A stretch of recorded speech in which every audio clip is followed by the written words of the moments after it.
ദൈവനാമത്തിന് മഹത്വം ഉണ്ടായിരിക്കട്ടെ. നമ്മൾ 51 സങ്കീർത്തനവും പുനരൈക്യവും തമ്മിലുള്ള ആ ഒരു കണക്ഷനെ കുറിച്ച് ധ്യാനിക്കുകയായിരുന്നു. അതിന് ഒന്നാം ഭാഗത്തിൽ 51 സങ്കീർത്തനത്തിൻ്റെ 51:12 നമ്മൾ ധ്യാനിച്ചു.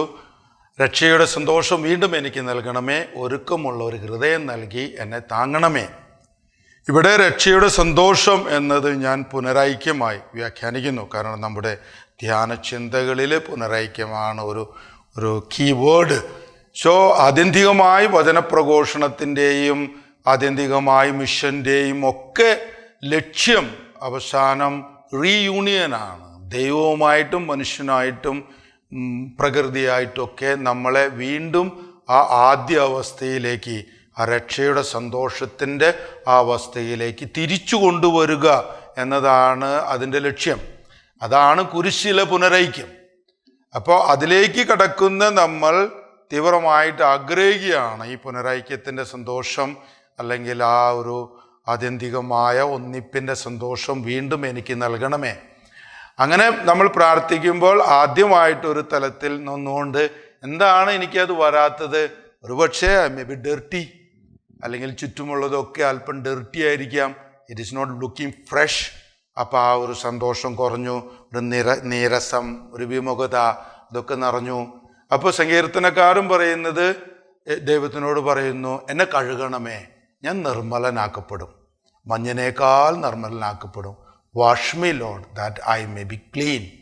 അതാണ് കഴിഞ്ഞ പ്രഭാഷണത്തിൽ നമ്മൾ കേട്ടത്. അവൻ്റെ രക്തം നമ്മളെ എല്ലാവരെയും കഴുകി വെടിപ്പാക്കും. കുരിശിൻ്റെ ചുവട്ടിൽ നിന്ന് നമുക്ക് തീവ്രമായിട്ട് ആ വെടിപ്പിന് വേണ്ടി ആഗ്രഹിക്കാം. വിശുദ്ധമായവ വിശുദ്ധിയും വെടിപ്പും ഉള്ളവർക്ക് നൽകപ്പെടുന്നു. എങ്ങനെയാ വിശുദ്ധിയും വെടിപ്പും വരുന്നത്? ഈ ലോകത്തെ തൻ്റെ പീഡാസഹനത്താൽ വീണ്ടും രക്ഷിച്ച ഏകപുത്രൻ നമ്മോടുകൂടെ, അവൻ നമ്മെ കഴുകും. പക്ഷെ ചിലരൊക്കെ ഈ പുനരൈക്യത്തിൻ്റെ ആ തലത്തിൽ നിന്ന് ചിന്തിക്കുമ്പോൾ ഈ സാവകാശം വേണം എന്ന് പറയുന്ന ആ ഒരു കൂട്ടരുണ്ടല്ലോ, അവർ വന്നിട്ട് പറയും, അച്ഛാ ഞാൻ അത്ര വൃത്തിയില്ലാത്തതായിട്ടൊന്നും എനിക്ക് തോന്നുന്നില്ല, I M rather clean person, എനിക്ക് വെടിപ്പോക്കിയുണ്ട്, കാര്യങ്ങളൊക്കെ അതിൻ്റെ വൃത്തിയും വെടിപ്പിലൊക്കെ തന്നെയാണ് ചെയ്യണേ, എന്നാലും ഒരു സാവകാശം ചോദിക്കുന്ന പ്രകൃതി എൻ്റെ കയ്യിലുണ്ട്, അങ്ങോട്ട് സന്തോഷം തോന്നുന്നില്ല. I agree with you. ചിലപ്പോൾ ആ ബാഹ്യമായോ ആന്തരികമായ ഒരു വെടിപ്പ് വന്നതുകൊണ്ട് മാത്രം ഒരു വ്യക്തി ആ രക്ഷയുടെ സന്തോഷത്തിലേക്കോ പുനരൈക്യത്തിൻ്റെ ആ ഒരു ആത്മാവിലേക്കോ ഒക്കെ ഒന്ന് കടന്നു ചെല്ലണമെന്നില്ല. നല്ല വീടൊക്കെ പണിത് നല്ല വൃത്തിയും വെടിപ്പുള്ള ജീവിതം നയിക്കുമ്പോൾ പോലും അയൽവക്കക്കാരനെ കുറിച്ച് നമുക്ക് ചിന്തിക്കാതിരുന്നൂടെ? നല്ല നീറ്റ് ആൻഡ് ക്ലീൻ ആയിട്ട് നടക്കുമ്പോൾ പോലും we are not just bothered about the other. അങ്ങനെ സംഭവിക്കാം. കുടുംബങ്ങളിൽ അങ്ങനെ സംഭവിക്കുന്നു. എല്ലാം നീറ്റ് ആൻഡ് ക്ലീൻ ആയിട്ടും ഭംഗിയായിട്ടും ചെയ്യുന്ന ദമ്പതികൾക്കിടയിൽ ഒരു രക്ഷയുടെ സന്തോഷമോ പുനരൈക്യത്തിൻ്റെ ആനന്ദമൊന്നും കാണുന്നില്ല.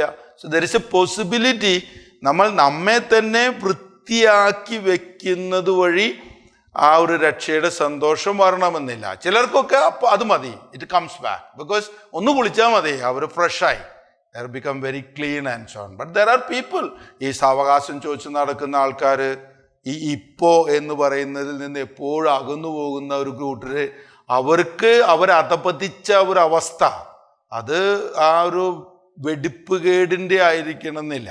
എന്തായിരിക്കും അപ്പോൾ അവരുടെ ഒരു പ്രോബ്ലം? അവരുടെ problem is they have stopped hearing joy and gladness. that word 51:8 നമ്മൾക്ക് വായിച്ചു നോക്കാം. അങ്ങനെയുള്ളവരോട് പറയുന്നതാണ്. അത് പറയുന്നത്, എന്നെ സന്തോഷഭരിതനാക്കണമേ. ആക്ച്വലി ആ ട്രാൻസ്ലേഷന് ഒരു സ്ലൈറ്റ് ഡിഫിക്കൽറ്റി ഉണ്ട്. എന്നെ സന്തോഷഭരിതനാക്കണേ എന്നല്ല അതിൽ എഴുതിയിരിക്കുന്നത്. ഇപ്പം ഇംഗ്ലീഷ് NRSPയിൽ പറയണമേ, let me hear joy and gladness എന്നാണ് പറയുന്നത്. എന്നെ സന്തോഷവും ആഹ്ലാദപരമായ വാക്യങ്ങളെ കേൾപ്പിച്ചു തരണമേ, അങ്ങനെ അതിൽ പറഞ്ഞിരിക്കണേ. Let me hear joy and gladness അങ്ങനെ പറയും. പക്ഷെ എന്നെ സന്തോഷഭരിതമാക്കണമേ എന്നുള്ളൊരു വാക്കിലൊരു പക്ഷേ അത് അങ്ങോട്ട് കിട്ടില്ല. കാരണം ഇക്ലി ആക്കിയിട്ടും വേണമെങ്കിൽ സന്തോഷഭരിതനാക്കിക്കൂടെ, രണ്ട് സൈഡിൽ എന്ന് പറഞ്ഞിട്ട്. അതങ്ങനെയല്ല. Is telling let me hear, ആ വചനം കേൾക്കുക എന്ന് പറയുന്ന ഒരു സാധനം. അപരനെ കേൾക്കാം. ഞാൻ ചിലപ്പോൾ ഇങ്ങനെ ചിന്തിക്കാറുണ്ട്, ഈ ഈ വിസിറ്റേഷൻ പെരുന്നാൾ പ്രസംഗിക്കുമ്പോഴേ ഈ മാതാവ് വരുന്ന ശബ്ദം, അല്ലെങ്കിൽ മാതാവ് എലിസബത്തിനെ വിഷ് ചെയ്യുന്ന ശബ്ദം കേട്ടിട്ട് എലിസബത്തിൻ്റെ ഗർഭത്തിലുണ്ടായിരുന്ന സ്നാപയോഹന്നാൻ കുതിച്ചു ചാടി ആനന്ദത്താൽ നിറഞ്ഞു എന്ന് പറയാം. നമ്മുടെയൊക്കെ ശബ്ദങ്ങൾ കേൾക്കുമ്പോൾ അപരനിൽ എന്ത് പ്രതികരണമാണ് ഉണ്ടാകുന്നതെന്ന് നിങ്ങൾ ചിലപ്പോഴെങ്കിലും ചിന്തിക്കണേ. നിങ്ങൾ കുടുംബത്തിലേക്ക് കടന്നു വരുമ്പോൾ നിങ്ങളുടെ ആ ശബ്ദം കേൾക്കുമ്പോൾ, അടിയേ എന്നുള്ള ആ ഒരു വിളി കേൾക്കുമ്പോൾ നിങ്ങളിൽ എന്ത് പ്രതികരണമാണ് നടക്കുന്നതെന്നൊന്ന് ചിന്തിച്ചാൽ നല്ലതായിരിക്കും. ഞാനത് ആദ്യമൊന്നും അത്ര ചിന്തിക്കാറുണ്ടായിരുന്നില്ല. പിന്നീട് പിതാവിനെ കുറിച്ച് പഠിക്കാൻ തുടങ്ങിയപ്പോൾ, പിതാവിൻ്റെ ചില രീതികളെ കുറിച്ചൊക്കെ പഠിക്കാൻ തുടങ്ങിയപ്പോൾ I began to reflect on that. എൻ്റെ സെർമണുകൾ അല്ലെങ്കിൽ ഞാൻ പള്ളിയിൽ പറയുന്ന രീതികൾ, അതൊക്കെ അപരനിൽ ഏത് തരത്തിലുള്ള പ്രതികരണമാണ് ഉണ്ടാക്കുന്നത്? പലപ്പോഴും ഭയമുളവാക്കുന്നു, അല്ലേ? അതല്ലേ നമ്മൾ ഭയങ്കര ഡിഫെൻസീവിലാകുന്നത്.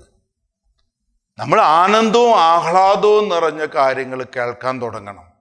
പക്ഷെ നമുക്ക് ചുറ്റുമുള്ള കലുഷിതമായ ഒരു സിറ്റുവേഷനിൽ ആക്രമണ സ്വഭാവങ്ങളെക്കുറിച്ചുള്ളത്, കോർട്ട് കച്ചേരികളെക്കുറിച്ചുള്ളത്, അല്ലെങ്കിൽ അപരനെ തോൽപ്പിക്കണമെന്നുള്ള വചനങ്ങൾ മാത്രമാണ് ആ കുടുംബത്തിലും വ്യക്തികളും ഒക്കെ സംസാരിക്കുന്നതെങ്കിൽ തലമുറകളോളം നമ്മൾക്ക് വേണമെങ്കിൽ സന്തോഷത്തിൻ്റെയും ആഹ്ലാദത്തിൻ്റെയും ശബ്ദം കേൾക്കാതെ നിലനിൽക്കാൻ കഴിയും.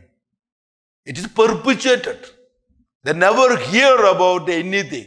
എന്നിട്ട് പോയി കുറിയൽ ആയുഷോൺ എന്ന് പറഞ്ഞ് വിളിക്കുകയും ചെയ്യും. ഹൗ മേഴ്സി ഓൺ മീ എന്ന് പറയുന്നതിനോടൊപ്പം അപരനിൽ എൻ്റെ ശബ്ദങ്ങൾ എങ്ങനെയാണ് പ്രതിഫലിപ്പിക്കുന്നത്?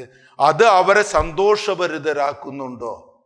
അവരുടെ തകർന്നു പോയ അസ്ഥികളെ അത് ഒന്നിച്ചു കൊണ്ടുവരുന്നുണ്ടോ എന്നും കൂടി നമ്മൾ ചിന്തിക്കണം. അപ്പൊ ദൈവം നമ്മളെ വചനത്താൽ നമ്മുടെ മനസ്സിനെ ഉണർത്തി തരുന്നു. വചനം കേൾക്കണം. what a wonderful way God simply arouses our spirit now. നിന്റെ ചെവിയെ താഴ്ത്തി, നിനക്ക് എൻ്റെ ചെവി തരിക എന്ന് പറയാം. എൻ്റെ വചനങ്ങൾക്ക് ചെവി തരിക, അത് നിന്റെ ആത്മാവിനെ വളർത്തി തരും എന്ന് പറയും. പരസ്പരവും അങ്ങനെ തന്നെ. should able to listen and appreciation. Even you should able to appreciate the opponent also.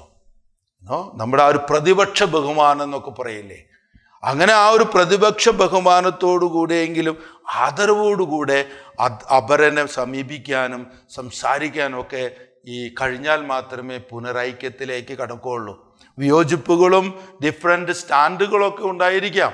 But how do you speak? അത് അപരനിലേക്ക് എങ്ങനെ വരുന്നു എന്നതിനെക്കുറിച്ച് വളരെ ഇമ്പോർട്ടൻ്റ് ആയിട്ട് ചിന്തിക്കേണ്ടതുണ്ട്. ദൈവത്തിൽ നിന്ന് ആനന്ദവും ആഹ്ലാദവും കേൾക്കുമ്പോഴാണ് നമ്മൾ പുനരൈക്യപ്പെടുന്നത്, അല്ലേ? ദൈവം നമ്മളെ അത്രമാത്രം സ്നേഹിച്ചു എന്ന് കേൾക്കുമ്പോൾ, നമ്മളെയൊക്കെ വീണ്ടെടുക്കാൻ മാത്രം ദൈവം അത്രമാത്രം നമ്മളെ സ്നേഹിച്ചു. നമ്മൾ പാപിയായിരുന്നപ്പോൾ തൻ്റെ പുത്രനെ അയച്ച് അവൻ നമുക്ക് വേണ്ടി മരിച്ചു. അതൊക്കെ കേൾക്കുമ്പോഴല്ലേ നമ്മുടെ ചങ്ക് തകരുന്നത്. കർത്താവേ, ഞാൻ എൻ്റെ ശബ്ദത്താൽ ഞാൻ എൻ്റെ വീട്ടുകാരെ പേടിപ്പിച്ചില്ലേ, എൻ്റെ മക്കളെ പേടിപ്പിച്ചില്ലേ, എൻ്റെ ബെഡ്റൂമുകളൊക്കെ ആ ഒച്ചയുടെയും ബഹളത്തിൻ്റെയും കലാപഭൂമിയായിട്ട് മാറിയില്ലേ, അവിടെയൊക്കെ അപരനെ സന്തോഷഭരിതനാക്കുന്ന ശബ്ദങ്ങളെ കൊടുക്കാൻ എനിക്ക് കഴിഞ്ഞില്ലല്ലോ. അപ്പം ദൈവത്തിൻ്റെ ശബ്ദം എന്നിൽ എങ്ങനെ സന്തോഷം നൽകുന്ന, ശാന്തി നൽകുന്ന പുനരൈക്യത്തിൻ്റെ വചനങ്ങളായിട്ട് മാറും. കുരിശിൻ്റെ താഴെ നിൽക്കുമ്പോൾ നമ്മൾ കേൾക്കണം, ആനന്ദവും ആഹ്ലാദവും നൽകുന്ന വചനം. അവർ ചെയ്യുന്നത് എന്തെന്ന് അവർക്കറിയില്ല, അവരോട് ക്ഷമിക്കണമേ. അതല്ലേ ഏറ്റവും ആനന്ദവും ആഹ്ലാദവും നൽകുന്ന വചനം, കുരിശിൽ നിന്ന് ഒഴുകിയിറങ്ങി നമ്മുടെ അടുത്തേക്ക് വരുന്നത്. അവരോട് ക്ഷമിക്കണമേ എന്ന് പറയാനുള്ള ഒരു ചങ്കുറപ്പ് അത് നമ്മിൽ കടന്നു വരണം. വചനാധിഷ്ഠിതമായ ഒരു ആഭിമുഖ്യം പുനരൈക്യത്തിനെ സഹായിക്കും. നമ്മുടെ കുറഞ്ഞുകൊണ്ടിരിക്കുന്ന ആ രക്ഷയുടെ സന്തോഷത്തെ തിരിച്ചു കൊണ്ടുവരാനായിട്ട് അതൊത്തിരി നമ്മെ സഹായിക്കും. സുവിശേഷ സംഘങ്ങൾ എന്ന് പറഞ്ഞിട്ട് നമ്മൾ പ്രാർത്ഥിക്കാൻ ഒരുങ്ങുമ്പോൾ, അല്ലെങ്കിൽ ലക്ഷ്യോ ദിവീനോ എന്നൊക്കെ പറയുന്ന പ്രാർത്ഥനാത്മകതയിലേക്ക് നമ്മൾ കടക്കുമ്പോൾ ഈ വചനത്തെയാണ് നമ്മൾ പ്രാവർത്തികമാക്കാൻ ശ്രമിക്കുന്നത്? നിന്റെ വചനത്തെ, അല്ലെങ്കിൽ let me hear joy and gladness, ആഹ്ലാദവും ആനന്ദജനകവുമായ വാക്യങ്ങളെ കേൾപ്പിച്ചു തരണമേ. അപ്പം ആ വചനം നമ്മളോട് പറയുമ്പോൾ നമ്മുടെ ഉള്ളിൽ വരും. നമ്മൾക്ക് അങ്ങനെയുള്ള സന്തോഷങ്ങളെ തോന്നുന്നില്ല എന്ന് പറയുമ്പോഴാണ് അനുതാപം പൊട്ടിവരുന്നത്, സ്തുതി പൊട്ടിവരുന്നത്, സ്തുതിപ്പുകൾ വരുന്നത്, മധ്യസ്ഥ പ്രാർത്ഥനകളൊക്കെ പൊന്തി വരുന്നത്. പക്ഷെ ആ വചനത്തിൽ നിന്ന് നമ്മൾ ചെവി അടച്ചാൽ, അപരൻ പറയുന്നത് കേൾക്കാൻ താല്പര്യമില്ലാതെ ആയാൽ നമ്മുടെ അസ്ഥികൾ തകർന്നു പോകും എന്നാണ് പറയുന്നത്. ഈ മലങ്കരയുടെ തർജ്ജമ, POC ബൈബിളിൽ നിന്നാണ് ഞാൻ ആ വചനം വായിച്ചത്. 8, എന്നെ സന്തോഷഭരിതനാക്കണമേ, അവിടുന്ന് തകർത്ത എൻ്റെ അസ്ഥികൾ ആനന്ദിക്കട്ടെ എന്ന് പറഞ്ഞു. പക്ഷെ മലങ്കരയുടെ യാമപ്രാർത്ഥന പുസ്തകത്തിലെ അതിൻ്റെ ട്രാൻസ്ലേഷൻ ഒരു സ്ലൈറ്റ് ഡിഫറൻസിൻ്റെ വെരി ഇൻട്രസ്റ്റിംഗ് ആണ്. അത് അവർ പറയുന്നത്, ആനന്ദവും സന്തോഷവും കൊണ്ട് എന്നെ തൃപ്തിയാക്കണമേ, ക്ഷീണതയുള്ള എൻ്റെ അസ്ഥികൾ സന്തോഷിക്കും. ഇങ്ങനെ പറയണേ, ആനന്ദവും സന്തോഷവും കൊണ്ട് എന്നെ തൃപ്തിയാക്കണമേ. ടോക്കണ ടു വൺ അനദർ. അത് കോർട്ടിലേക്ക് എത്തിക്കുന്ന വെല്ലുവിളികളായിട്ടല്ല, ടോക്കണ അവരുടെ ആനന്ദവും സന്തോഷവും കൊണ്ട് തൃപ്തികരിക്കുന്ന. ഞാൻ അച്ഛന്മാരോടൊക്കെ സെർമണ് പറയുമ്പോൾ പറയും, you begin to talk to the people. അവരെ ആനന്ദവും സന്തോഷവും കൊണ്ട് തൃപ്തരാക്കുക. ക്ഷീണതയുള്ള അവരുടെ അസ്ഥികൾ സന്തോഷിക്കും, പ്രഫുല്ലമാകും. അപ്പോഴാണ് പുനരൈക്യപ്പെടുക. അത് നമ്മുടെ സമൂഹങ്ങളിൽ നിന്ന് നഷ്ടപ്പെട്ടു പോകുന്നു. അപ്പോൾ കുരിശിൻ്റെ ചുവട്ടിൽ നിന്നിട്ട് കുരിശിലെ പുനരൈക്യത്തെക്കുറിച്ച്, താഴ്വരകളെക്കുറിച്ച്, മലകളെക്കുറിച്ച്, വളഞ്ഞ വഴികളെക്കുറിച്ച്, പരുപരുത്ത തലങ്ങളെക്കുറിച്ചൊക്കെ ചിന്തിക്കുമ്പോൾ അതിൻ്റെ അടിയിൽ ഈ വചനത്തിന് വിരുദ്ധമായിട്ട് നിൽക്കുന്ന ചില എലമെൻറ്റുകളില്ലേ, ആ വേദനയിൽ നമ്മൾ മറ്റുള്ളവനെ മുറിക്കുന്ന വാക്കുകൾ ഉപയോഗിക്കുന്നത്, ആ കുന്നും മലയും പിടിച്ചിട്ട് നമ്മൾ ഞാൻ വലിയ സംഭവമാണെന്നും പറഞ്ഞിട്ട് അസത്യങ്ങളെ പറയുന്നത്, വളഞ്ഞ വഴികളിലൂടെ നമ്മൾ മധുരമായ വാക്കുകൾ പറഞ്ഞിട്ട് അവനെ കുഴിയിലേക്ക് ചാടിക്കുന്നത്, പരുപരുത്ത ആ വൈകാരിക അധിഷ്ഠിതമായ വചനങ്ങളിലൂടെ ഓൾ ഏരിയനെ കൊളാക്കി കൊടുക്കുന്നത്. അതൊക്കെ ചിന്തിക്കണം. അതൊക്കെ ചിന്തിച്ചാൽ മാത്രമേ കുരിശിലെ പുനരൈക്യം താഴ്വരകളിലും കുന്നിൻ്റെ മുകളിലും അല്ലെങ്കിൽ ആ വളഞ്ഞ വഴികളിലും പരുപരുത്ത തലങ്ങളിലൊക്കെ നഷ്ടപ്പെട്ടത് നമുക്ക് മനസ്സിലാവുള്ളൂ. We should begin to speak to one another. അത് എത്ര ബുദ്ധിമുട്ടാണെങ്കിൽ പോലും വി ബിഗിൻ ടു സ്പീക്ക്. അത് മറ്റുള്ളവനെ ഫോഴ്സ് ചെയ്ത് തോൽപ്പിക്കുന്നതല്ല. നമ്മൾ സംസാരിക്കാൻ തുടങ്ങണം, ഡയലോഗിലേക്ക് കയറണം. ദൈവം അത്തരമൊരു രീതിയിലൂടെ നമ്മളുടെ ആ മനസ്സിലുള്ള സന്തോഷത്തിൻ്റെ കുറവിനെ മാറ്റിത്തരും. സർട്ടൻ തിങ്സ് ആൾ ക്ലാരിഫൈ ചെയ്തു തരും. യെശയ്യായുടെ പുസ്തകത്തിലെ 1-ാം അധ്യായം 18-ാം വാക്യത്തിൽ പറയുന്നത്, വരുവിൻ, നമ്മൾക്ക് അങ്ങോട്ടും ഇങ്ങോട്ടും പറഞ്ഞുകൊണ്ടിരിക്കാം. I don't get it in Malayalam. Vishesh come let us argue it about. Vishesh let us come and argue it about. നമുക്ക് പരസ്പരം സംസാരിക്കാം. So even if your sins are like vermilion, like that red സിന്ദൂരം, അതുപോലെ ആണെങ്കിൽ പോലും അതെല്ലാം മഞ്ഞിനെ പോലെ ആകും. Come let us talk it out. ദൈവമായിട്ടും മനുഷ്യനായിട്ടും. എന്നിട്ട് പറയാം, ലെറ്റ് us ആനന്ദവും സന്തോഷവും നിറഞ്ഞ വചനങ്ങൾ കൊണ്ട് തന്നെ തൃപ്തിയാക്കണമേ. അത് കുടുംബത്തിലും വേണം, മക്കളായിട്ടും വേണം, ദമ്പതിരായിട്ടും വേണം, ഇടവകയിലും വേണം. We should learn to speak. സഭ ഇപ്പം അതിൻ്റെ അധികാരത്തിൻ്റെ ഒരു ദ്രാഷ്ട്യത്തിൻ്റെ ഭാഷകൾ ഉപയോഗിക്കാൻ തുടങ്ങുന്നു. നമ്മുടെ പുസ്തകങ്ങളിലെ ആർട്ടിക്കിളുകളൊക്കെ ദ്രാഷ്ട്യത്തിൻ്റെ ഭാഷകൾ സംസാരിക്കുന്നു. നമ്മുടെ ചാനൽ ചർച്ചകളും ട്രോളുകളും വാട്സപ്പുകളൊക്കെ ആ സന്തോഷവും ആനന്ദവും നിറഞ്ഞ വാക്കുകളല്ലാതെ കുത്തുവാക്കുകളാൽ, ദ്വയാർത്ഥ പ്രയോഗങ്ങളാൽ നിറയുന്നു. അതൊക്കെ ആനന്ദവും സന്തോഷവും കൊണ്ട് തൃപ്തിയാക്കുന്നതിന് പകരം നമ്മളൊക്കെ ടെൻഷനാക്കുന്നു. ഓരോ ചാനൽ ചർച്ചകൾക്ക് ശേഷം ഉള്ളിലാകെ വെറുപ്പ് നിറഞ്ഞു വന്ന് എല്ലാത്തിനെയും തല്ലി തകർക്കണമെന്ന് നമ്മൾ പറയുന്നു. We should be aware of all that.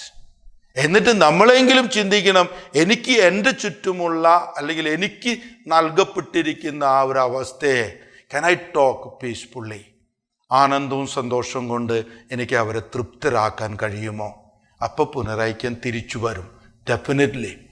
പക്ഷെ ചിലർ അപ്പോൾ പെട്ടെന്ന് എന്നോട് പറയുന്നത്, ഈ ആനന്ദവും സന്തോഷത്തിൻ്റെ കാര്യം പറയുമ്പോൾ പിതാവിൻ്റെ ചില കാര്യങ്ങളെ, പിതാവ് പിന്നീട് വചനാധിഷ്ഠിതമായ ഈ അന്ത്യോക്യ പാരമ്പര്യങ്ങളിൽ അത്ര ഇല്ലായിരുന്നതുകൊണ്ട് പിതാവ് കത്തോലിക്ക പാരമ്പര്യങ്ങളിലേക്ക് വരും.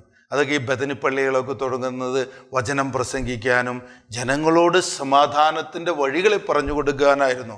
കത്തോലിക്ക രീതിയിൽ കോൺഗ്രിഗേഷനുകൾ സ്ഥാപിക്കണം, പാരീഷുകളിലെ അല്പം കൂടി ഇൻ്ററാക്ഷനുകൾ വരണം എന്നൊക്കെ പറഞ്ഞിട്ടാണ് ഈ ബദനിപ്പള്ളികൾ തുടങ്ങണേ.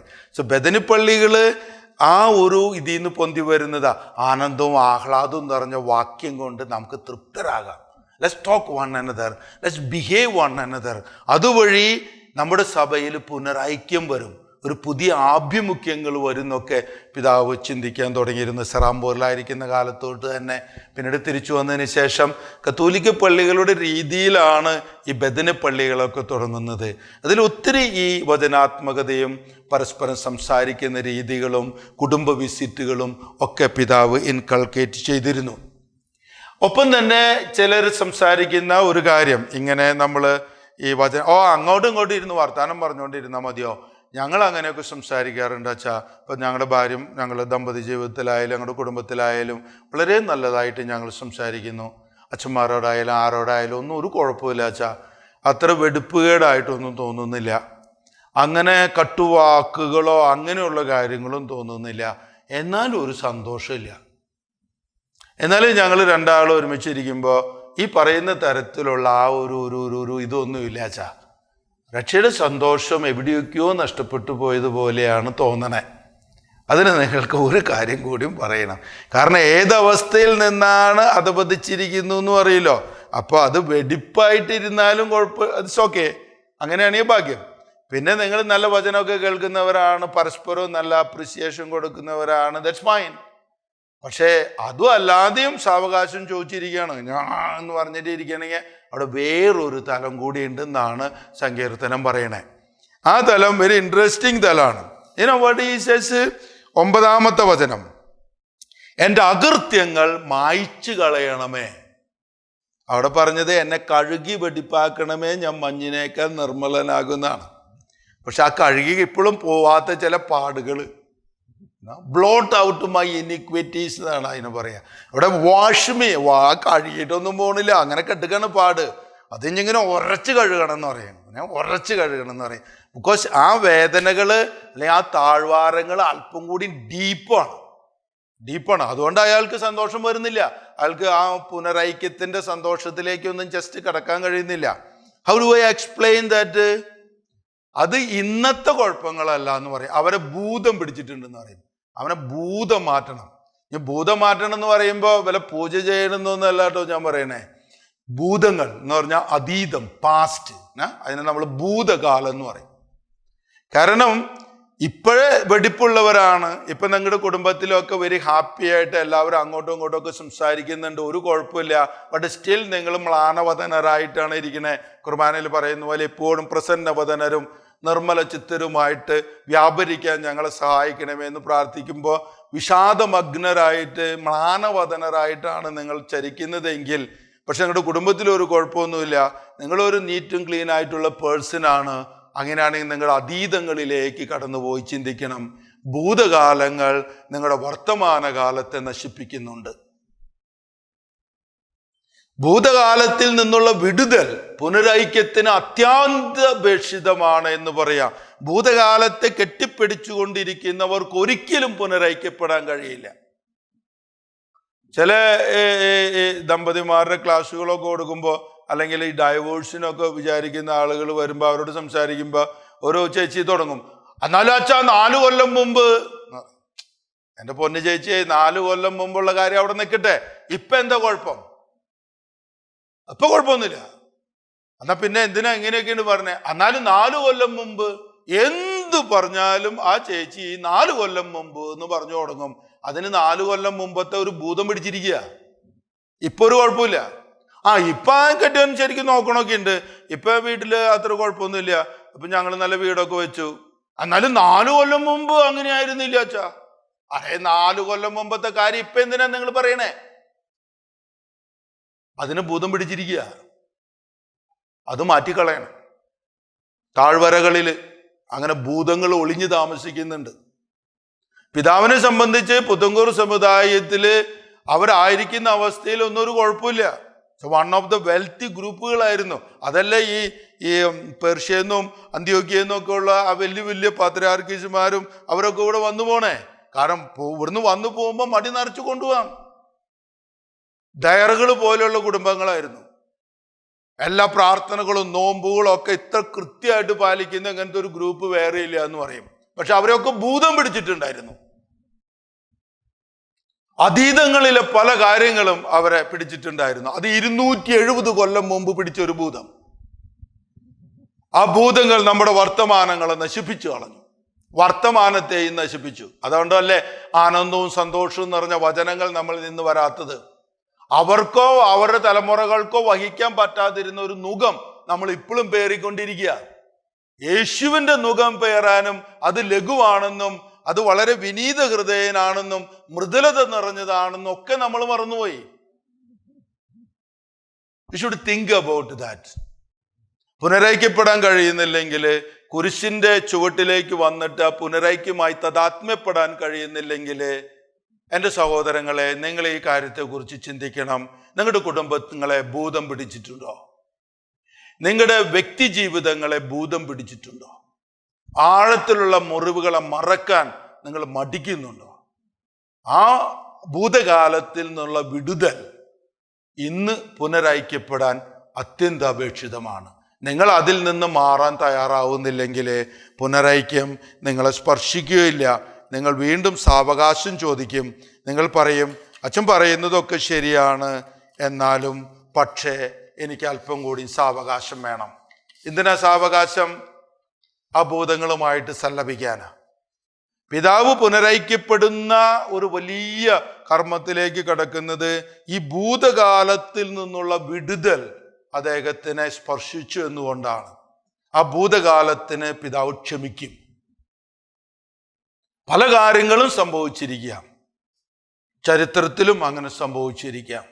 പക്ഷേ എവിടെയെങ്കിലുമൊക്കെ നമ്മൾ ഫുൾ സ്റ്റോപ്പ് ഇട്ട് ആ ഭൂതകാലത്തിൻ്റെ ക്ലച്ചുകളിൽ നിന്ന്, അതിൻ്റെ ആ വലിയ നീരാളിപ്പിടുത്തത്തിൽ നിന്ന് നമ്മൾ പുറത്തു വരണം. അത് രക്ഷയുടെ സന്തോഷത്തെ വീണ്ടും അനുഭവിക്കാനും ഒരുക്കമുള്ള ഹൃദയത്താൽ അതിനെ താങ്ങുവാനും നമ്മളെ സഹായിക്കും. ഇപ്പൊ കുരിശിന്റെ ചോട്ടിൽ നിന്ന് നമ്മൾ പ്രാർത്ഥിക്കുമ്പോൾ നമ്മൾ ചിന്തിക്കണം, എൻ്റെ അകൃത്യങ്ങളിൽ നിന്ന് മുഖം മറച്ച് എൻ്റെ പാപങ്ങളെയൊക്കെ നീ മായ്ച്ചു കളയണമേ. പഴയ കാലത്ത് പലതും സംഭവിച്ചിരിക്കുക. താഴ്വരകളിലെ വേദനകൾക്കുള്ളില്, അതിക്രമങ്ങളിലെ ചില ചിന്തകൾക്കുള്ളില് ഒരിക്കലും മാഞ്ഞു പോകില്ല എന്ന് കരുതുന്ന പാടുകളൊക്കെ ഉണ്ടായിരിക്കാം. പക്ഷെ ഒക്കെ ഭൂതകാലങ്ങളല്ലേ. Look at around yourself. Is there any problem?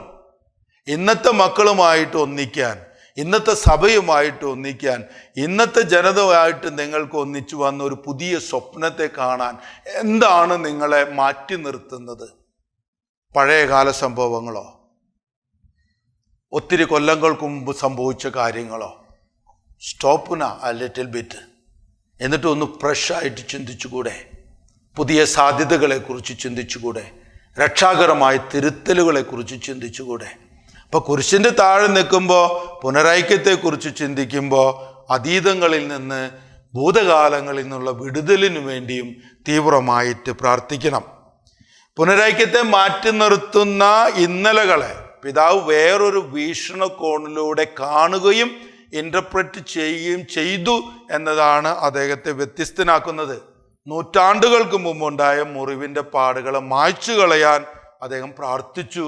അതിനുവേണ്ടി സന്യാസത്തിൽ തന്നെ സ്ഫുടം ചെയ്തു. കാരണം ഇന്നലകൾ വേദനിക്കുന്ന സംഭവങ്ങളാകുമ്പോൾ ഇന്ന് നാം പുനരൈക്യപ്പെടാൻ മടിക്കും. അതിനെക്കുറിച്ച് ധ്യാനിക്കണം. അതിനുവേണ്ടി തന്നെ സമർപ്പിക്കണം. കുടുംബത്തും ചുറ്റുവട്ടത്തും ഒക്കെ അങ്ങനെ ഭൂതങ്ങൾ നിലനിൽക്കുന്നുണ്ടെങ്കിൽ സന്തോഷവും ആനന്ദവും കൊണ്ട് നിങ്ങൾ നിറയില്ല. അതും അതിൻ്റെ പിന്നിലേക്ക് വന്നിട്ടുണ്ടായിരിക്കും. അതിനെക്കുറിച്ച് മനസ്സിലാക്കുക, പ്രാർത്ഥിക്കുക. അടുത്ത ധ്യാനത്തിൽ ഇതിൻ്റെ ബാക്കി നമ്മൾ കേൾക്കുന്നതായിരിക്കും. ആമേൻ.